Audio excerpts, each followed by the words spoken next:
Hello. Salut. J'espère que vous allez bien. On se retrouve aujourd'hui dans une vidéo dans laquelle on ne va pas parler de moi, mais on va parler de vous. Il y a de cela 2 jours, je vous ai demandé de me raconter des histoires un peu what the fuck qui vous sont arrivées. Donc des histoires drôles ou des histoires genre paranormales qui font peur, des histoires quoi. Genre un petit peu votre vie quoi. Quoi. Plus je fais des vidéos et plus je réalise que j'ai des tics de langage, c'est horrible. Bref, et vu que vous avez des vies trépidantes, vous avez été assez nombreux à m'envoyer vos histoires. Et dans cette vidéo-là, on va tout simplement les lire. Donc je vais me lire de mon téléphone, de mes DM Insta, et on va lire tout ça ensemble. D'ailleurs, merci à tous ceux qui ont participé. J'aime trop vous faire participer à des vidéos, je trouve ça cool. Et du coup, si vous me suivez sur Instagram, n'hésitez pas à me suivre. Je vous passe un petit shake-up là qui va passer là ou là. Je ne sais toujours pas, je crois que c'est là. Voilà, je vous lis tout ça.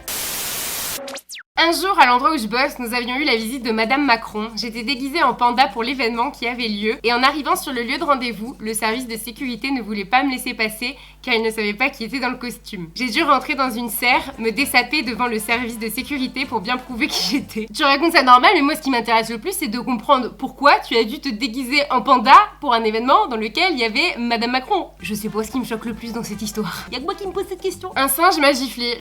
Très sympa. Sortie dans un bar avec des amis. J'y fais la connaissance d'un jeune homme assez mignon et sympathique. Alors que l'on enchaîne les verres, il me propose de continuer la soirée chez lui. Installé dans son canapé à siroter encore un verre, et alors que monsieur se montre chaud comme la braise, un cadre sur le mur attire mon attention. On y voit lui et un jeune homme dont le visage m'est très familier puisqu'il s'agit d'un pote à moi. Ce pote en question est gay et vit avec son copain que je n'ai jamais rencontré. Dans ma tête, tout s'enchaîne et je fais le rapprochement. Son prénom, son âge, sa profession, son voyage en Écosse, tout concorde, il s'agit bien du copain de mon pote. Le type me sort que c'est son frère sur les photos. Au moment où je lui dis que je connais très bien la personne qui est sur cette photo, il pâlit. Je l'ai fixé pendant quelques secondes. Que faire? L'engueuler? Appeler mon pote? Faire une leçon de morale? J'ai pris mes affaires et je suis partie sans lui dire un mot, lui regardant ses pieds et se sentant, je pense, très mal à l'aise. Oh non! Ah, c'est horrible! Maintenant, j'aimerais trop avoir la suite. Genre, il s'est passé quoi? Est-ce que tu l'as dit à ton pote? Est-ce qu'ils sont encore ensemble? Enfin, il s'est passé quoi après? Toujours de la même personne. Un soir, alors que je traversais un passage piéton, un couple m'a abordé pour me demander si un plan à 3 me tentait. Genre, là maintenant. Comment dire? Mais moi, à ta place, je commencerai à me poser des questions quand même. Toi, tu dois vraiment avoir une sorte d'attraction sexuelle, genre là, quoi. Félicitations. MDR, j'étais au resto et je voulais aller aux toilettes, mais je me suis retrouvée dans les cuisines.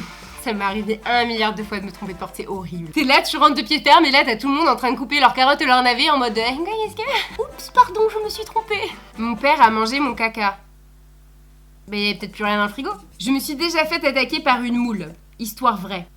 Par une moule? Alors encore le singe, c'était crédible, mais la moule? On parle bien d'un invertébré dans une coquille quoi, une moule. Un jour je jouais avec ma soeur à celle qui ouvre le plus vite possible tous les rideaux des cabines d'essayage. Alors du coup on commence en pensant qu'il n'y avait personne et là j'ouvre une cabine et il y avait une dame complètement déshabillée. C'est à ce moment qu'un énorme malaise s'est mis et que je me suis barrée en courant comme une débile. Et depuis ce jour je déteste les cabines d'essayage. Alors je dois vous dire que j'ai aussi vécu cette situation, sauf que c'était moi qui étais à la place de la dame qui s'est retrouvée complètement déshabillée devant tout le monde. Paraît que toi c'était une petite fille qui avait décidé d'ouvrir le rideau d'un coup d'un seul. Trouver mon ex en train de dormir sur le paillasson de mon palier d'appartement un samedi matin. Alors le mec quand même, genre le vendredi soir, il a dû se dire c'est bon, je vais tout faire pour la récupérer. Il va falloir que je lui parle et il s'est dégonflé, il s'est dit bon, on verra demain et il avait la flemme de faire l'aller-retour, du coup il s'est mis à dormir sur ton paillasson. Sauf que Bichette, il avait pas prévu que tu te réveilles avant lui et que tu le trouves avant que lui puisse t'annoncer ce qu'il avait à t'annoncer. C'est un petit peu comme ça que ça s'est passé, non? Le pauvre. Je suis née. Oh, quelle histoire! J'ai gagné un voyage à New York 1 semaine pour 2. C'est pas tellement what the fuck, mais c'est fou. Oh, mais ouais, mais c'est trop bien. Bah maintenant, raconte-nous ton voyage. Coucou Sheka, je te propose ma petite histoire. Un jour, j'allais me coucher, j'étais dans mon appart étudiant et en éteignant la lumière, j'ai fait tomber un photophore à côté de l'interrupteur. Il était cassé, j'ai voulu le recoller avec de la glu forte en tube, sauf que je n'avais pas mes vêtements. J'étais dans ma période de dodo toute nue. Et le tube a explosé sur moi, mais ça, je ne l'avais pas vu, je pensais en avoir juste sur les mains. Je suis allée vers mon évier pour enlever la glu de mes mains et mon ventre est resté collé quelques minutes sur mon évier. J'étais à poil à 3h du matin après une soirée collée à mon évier. J'étais morte de rire. Je te rassure, j'ai réussi à me décoller seule avec de l'eau chaude, mais j'avais de la colle sur le ventre pendant 1 semaine. Et le site de VDM n'a pas voulu publier ma VDM car elle ressemblait trop à une autre. J'étais deg. Ah, j'ai envie de dire heureusement que t'étais seule dans ton appartement, que t'étais pas en coloc. J'étais dans le train pour aller chez mes grands-parents, j'écoutais de la musique et je reçois un airdrop d'un certain Mathieu qui me dit « Salut toi ». Et il a continué pendant 3 heures de train. C'est tout, j'ai que ça à dire. T'aurais dû lui répondre, ça se trouve c'était l'homme de ta vie. Ça aurait été ultra stylé de raconter ça, genre on s'est rencontré dans un train grâce à un airdrop. Ou comment rencontrer l'homme de sa vie en 2019. T'es peut-être passé à côté de l'homme de ta vie. Je pense que j'ai une pépite. Une fois, je me suis retrouvée coincée avec une amie sur le toit d'une école de sourds. Ah oui, un peu compliqué quand même. Mon lycée faisait un blocus et on soutenait pas la cause, du coup on a voulu rentrer quand même. À l'arrière du lycée, un portail avec écrit cantine s'ouvre pour laisser passer un camion. On en a profité pour rentrer en se disant qu'on allait bien rejoindre le bâtiment principal. Mais une fois dedans, on découvre un jardin qu'on ne connaissait pas avec un bâtiment qui a l'air de communiquer avec notre lycée. Des ouvriers étaient en train de faire des travaux, on leur a demandé comment accéder au lycée, ils nous ont indiqué une porte. On s'est retrouvés dans un bâtiment qu'on ne connaissait pas, on l'a exploré pour trouver un endroit qui communiquait avec notre lycée, même si apparemment ce n'était pas notre lycée. On cherche à tous les étages et on se retrouve à la porte qui donne sur le toit. On se dit qu'on va monter pour regarder d'en haut où on est, on essaye de comprendre. C'est là que le drame arrive, je dis à ma pote ne ferme pas, si ça se trouve, on peut l'ouvrir que dans un seul sens. Elle me répond si t'inquiète pas, il y a une poignée. Elle claque la porte et tu devines la suite. C'est ainsi que je me suis retrouvée coincée sur le toit d'une école de sourds qui se trouvait juste à côté de mon lycée. Ah, je suis déçue, elle a pas raconté comment ils ont réussi à sortir, non. Bah maintenant tu sais ce qu'il te reste à faire, go dans mes DM me raconter la suite. J'étais avec ma meilleure amie, on était chez mes grands-parents dans la campagne. Un jour on décide d'aller dans la maison hantée de ce village, donc on avait tout prévu, lampe torche, téléphone, etc., etc.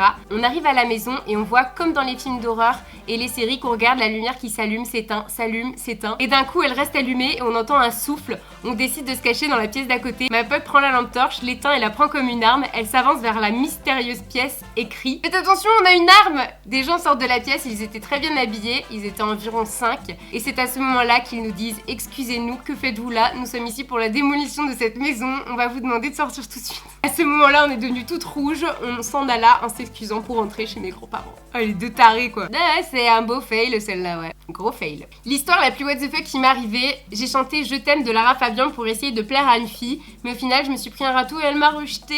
Oh non, bichette. Genre t'es là, tu mets tout ton cœur et puis bah non quoi. Oh. Faut se dire que c'était pas la bonne. J'étais dans un centre commercial en Irlande et là je pensais genre qu'il y avait mon sosie, mais en fait c'était un miroir. Ça m'est arrivé 1 milliard de fois pareil, genre de regarder en mode putain elle me ressemble, ah mais attends, mais elle a le même manteau que moi. Et en fait bah oui c'était moi dans un miroir. J'ai regardé ma toute première vidéo paranormale d'Enjoy Phoenix il y a quelques jours et j'ai voulu quitter la vidéo. Mon téléphone a bloqué l'écran sur la vidéo et je ne pouvais plus partir et pendant 3 jours mon téléphone n'a pas arrêté de bugger. Oui bonjour le réparateur de téléphone. Oui je vous appelle parce qu'Enjoy Phoenix a possédé mon téléphone. Oui Enjoy Phoenix a possédé mon téléphone. L'autre jour au McDo j'ai pris un McFlurry et tout le centre du gobelet était vide. Il y avait que les bords où il y avait de la glace. Non mais ce scandale. On ressent à quel point ça lui a brisé le cœur, genre. Non mais elle a raison, c'est un scandale. Un jour, je rentrais chez moi, j'ouvre la porte du bas de l'immeuble, je vois un homme d'une 50aine d'années qui se dirige vers la porte, alors je lui tiens. Il me laisse passer devant pour monter les escaliers. Je ne connais pas du tout mes voisins et tous les habitants de l'immeuble, donc je pensais que c'était un voisin. Je monte, le mec monte derrière moi, rien d'anormal selon moi. Jusqu'au moment où j'ouvre la porte de mon appart, je vois que le mec s'arrête derrière moi. Bizarre, je rentre et au moment où je referme la porte, il m'interpelle, excusez-moi. Donc j'attends qu'il me demande ce qu'il a à me demander et il s'approche, bloque à moitié la porte et me demande est-ce que vous voulez coucher avec moi? Je sais plus ce que je lui ai répondu, mais je lui ai dit un truc du genre non casse-toi et j'ai vite claqué la porte. Je n'ai jamais revu cet homme, ce n'est pas un de mes voisins, seulement un fou qui pensait sûrement que tenir la porte à quelqu'un, c'était un appel au sexe. Ah, mais là, c'était tombé sur un malade. Ah, mais avec ce genre d'histoire, on réalise qu'il y a tellement de détraqués sur Terre, mais faites vraiment attention, genre quand vous connaissez pas les gens, faites gaffe quoi, soyez toujours sur vos aguets, on sait jamais sur qui on peut tomber genre. Un jour, je sortais de la plage et j'ai mis mes bras en l'air pour faire comme si la vie était belle et au final, 2 mouettes m'ont littéralement fait dessus. Simple, mais ça fait tout son charme. J'imagine trop la scène, genre trop une scène de film, t'es là genre ouais alléluia et tu te prends de la merde de pigeon sur la tête. Ça m'est arrivé quand j'étais plus jeune, genre j'étais à l'arrêt de bus et il y avait un pigeon qui avait chié sur mon cartable et depuis il y avait des gens qui m'appelaient crotte de moineau, genre des grands, des 3e, moi j'étais en 6e et quand ils me croisaient genre dans la cour de l'école, ils m'appelaient crotte de moineau, c'est trop triste. Soirée entre collègues, je suis la plus jeune, la petite nouvelle, j'ai marché dans la merde et c'est qu'1 heure après être rentrée dans le bar qu'une collègue me le signale alors que tout le monde l'avait remarqué. C'est horrible ça. C'est horrible parce que tout le monde doit se passer le mot et s'envoie des petits signaux genre en mode alors que toi t'es là et tu vois rien en fait, tout se passe autour de toi. Les gens sont trop pas cool quand ils vous disent pas des trucs comme ça, genre quand vous avez un cachou, vous avez même rien que le maquillage qui a coulé. Les gens ils le savent, ils regardent mais ils disent rien. Alors que c'est 15 fois pire quand on le découvre nous-mêmes. Rester coincé entre la peur du tram et le plus drôle c'est qu'il y avait des messieurs qui me tiraient des 2 côtés, mais bon plus de peur que de mal. Oh, je vois tellement cette scène, genre avec les mecs qui essaient de te tirer pour te sortir de là. C'est horrible. En vrai, c'est ma phobie. Moi, quand les portes du métro, elles sonnent, il est hors de question que je m'aventure, que j'essaye de rentrer ou de sortir. Genre, tant pis, j'attends le prochain. Alors que t'as des gens, genre, c'est leur spécialité de courir quand ça sonne déjà et qui arrivent et qui rentrent dans le métro comme si c'était des Superman, genre, jamais de la vie. Mon what the fuck, c'est d'avoir matché avec toi sur un site de rencontre et j'ai fini par découvrir que c'était un fake. Et non, ce n'est pas une tentative lourdingue pour t'approcher. J'avoue qu'en ce moment, en DM, je reçois beaucoup de messages qui me demandent si c'est vraiment moi sur Tinder, mais non, c'est pas moi, je ne suis pas sur Tinder. J'étais à l'école, je me suis baissée pour ramasser mon stylo et j'ai pété sur Mac, soit mon camarade de classe, il a pas trop aimé car il l'a dit à tout le monde MDR. Alors c'est l'histoire où un jour j'étais sur YouTube et je vois la vidéo d'une certaine Charlène, 20 choses sur moi je crois, et j'ai regardé un jour, ensuite 2 jours, et je suis tombée amoureuse de sa chaîne YouTube. Ce n'est pas trop what the fuck, mais j'ai tellement envie de passer sur ta chaîne, et si je passe, j'aimerais bien que tu dises mon pseudo s'il te plaît. Je t'aime de tout mon cœur et tes chats aussi. Ah bah merci Swana, c'est trop mignon. J'ai eu 0 parce que ma prof ne m'aimait pas. T'es sûre que c'était que pour ça? Bon bah voilà, cette vidéo est terminée, j'espère qu'elle vous aura plu. N'hésitez pas à mettre un pouce en l'air si c'est un type de vidéo que vous voudriez revoir sur cette chaîne YouTube. Si vous ne me suivez pas sur Instagram ou les réseaux sociaux, n'hésitez pas à le faire. Et si ça vous tente aussi de participer à ce genre de vidéos pour les prochaines fois, ça pourrait être cool. Je vous fais plein d'énormes bisous, on se retrouve sur les réseaux sociaux en attendant la prochaine vidéo. Et puis bah voilà, je vous souhaite une bonne soirée, une bonne journée, tout ce que vous voulez. Et puis bah à très vite, bisous bisous. Et à bientôt, je l'ai déjà dit à bientôt, mais je recommence encore, voilà. Bisous. Et je vous aime très fort.